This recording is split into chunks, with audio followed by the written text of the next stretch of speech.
So hey guys, how you guys doing?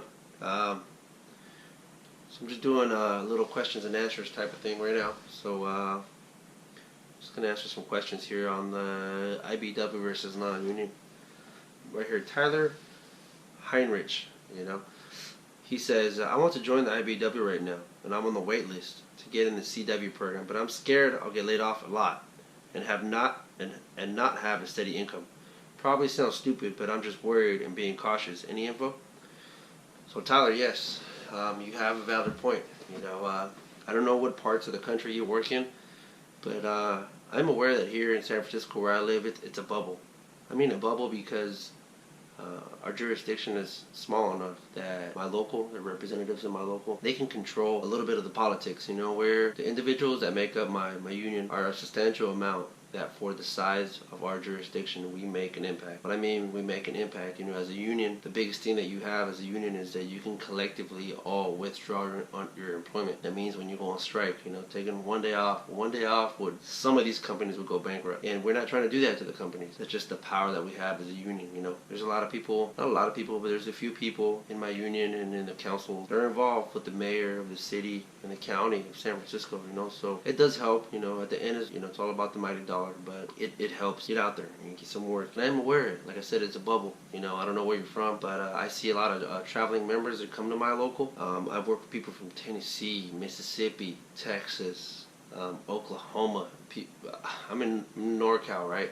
In San Francisco, people from SoCal, from Santa Monica, Los Angeles, Local 11, 595, 180, Sacramento. All those people come to San Francisco because there's a lot of things, their locals, their jurisdiction is so big and so large and so extensive that it's hard to deal with so many counties and cities and, things of that nature that are part of the jurisdiction of where the unions take place. Another thing is this whole right to work state.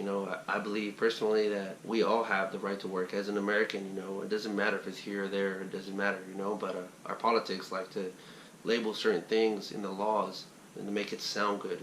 Right to work. Because I'm not working.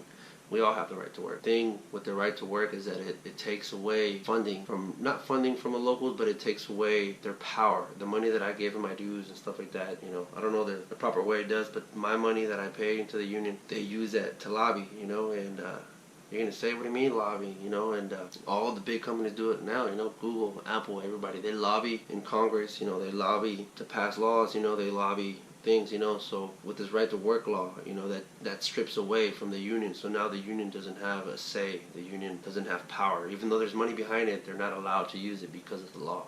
So it's a big hindrance. Biggest thing is politics, politics. That's what makes it going, that's what keeps it going. That's what have this communication, it's the union doesn't force anything upon anybody, every couple of years a contract is up for renewal. The owners of the companies, they have like a certain type of, you can say union, like a little owner committee, like San Francisco ECA, Electrical Contractor Association. So they get together and they see how much money they can kick down to us, and then they send us offer, and then we counterbalance and we go back and forth and we come to an agreement, and it's an agreement. We have a book and it's called an inside agreement. Those are local 6 only type of things that pretty sure every place has an inside agreement. There's an international agreement, and then there's like a specific for your region, Yeah, just that, So you do have a valid point, Tyler. I don't know where you're living or what is your circumstances in your state or county that you work for, but that is something to look into, just because, my experience in the union was fantastic, and in San Francisco, it might not be the same, people live an hour away from me from,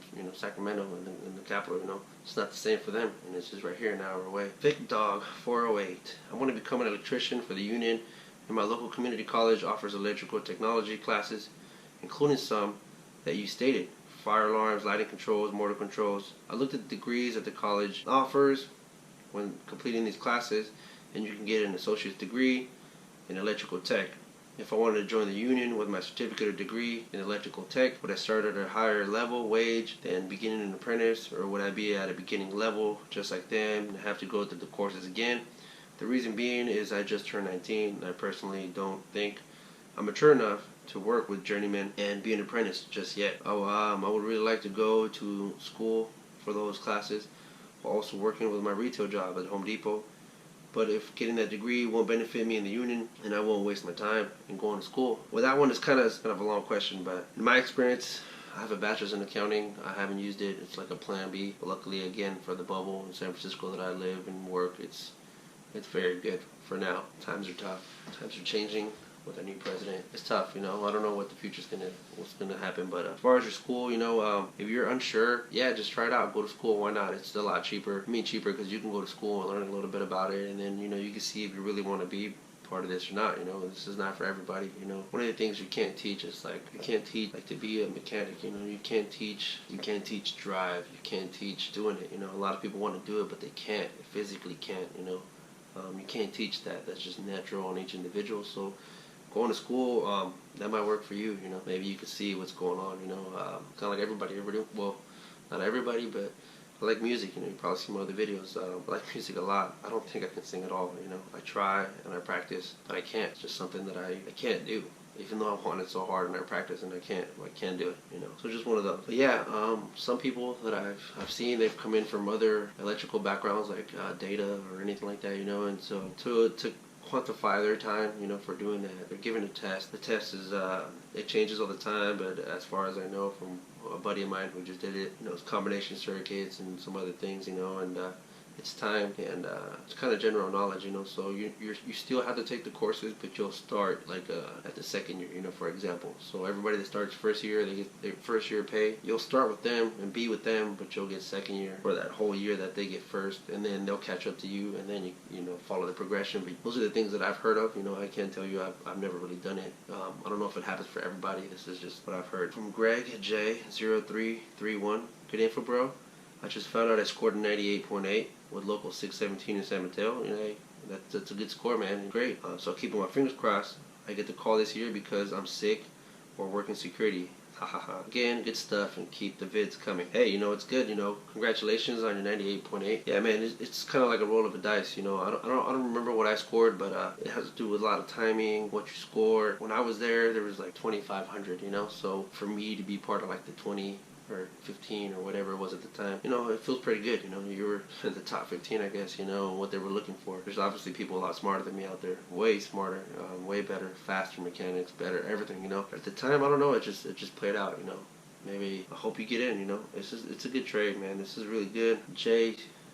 JSOU. So, but at 5:15, you were talking about the possibilities of getting laid off. Then you mentioned your name will get burnt. What do you mean by that? So what happens is you get laid off all the time. I just got laid off the other day. As an apprentice, I get rotated. What happens is it used to be every 6 to 7 months, you know.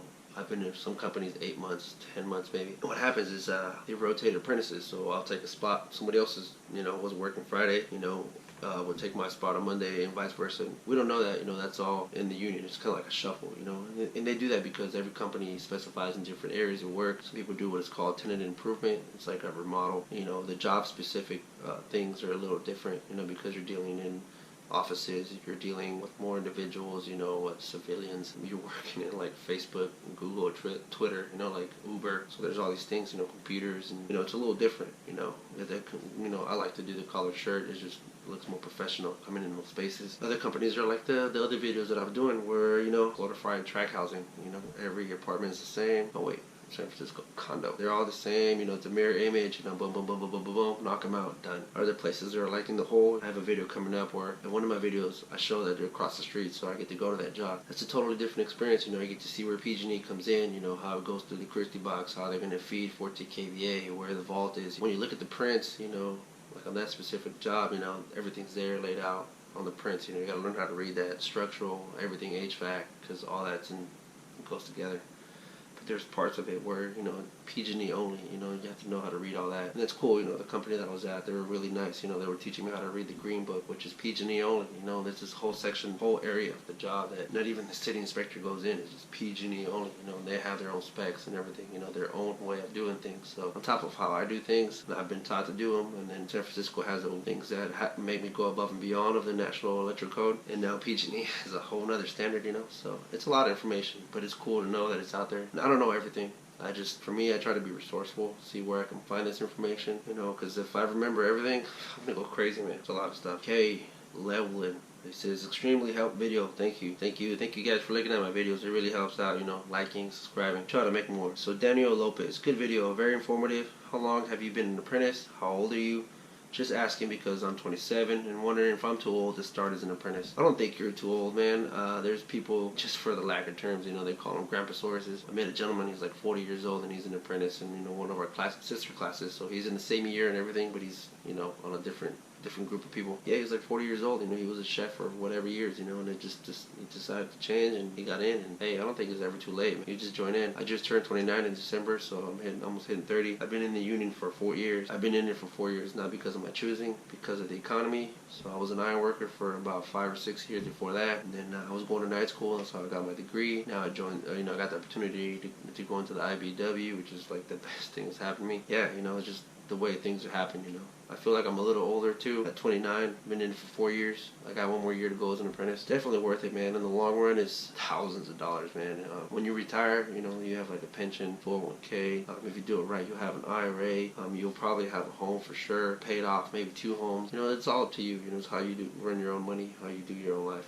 But it's pretty good, So, so as an apprentice, I have to do bitch work for 4 to 5 years. So no, just to answer that one, no, you don't have to do bitch work for 4 to 5 years. It's all up to your attitude, what you bring to the table. A lot of apprentices that I've seen complaining about their foreman and stuff, but hey, they're there for a reason because they know what they're doing, and if they don't, they're gonna have to answer to their bosses. You just gotta know your role. You gotta know where you are. What level of the totem pole are you. And it's simple.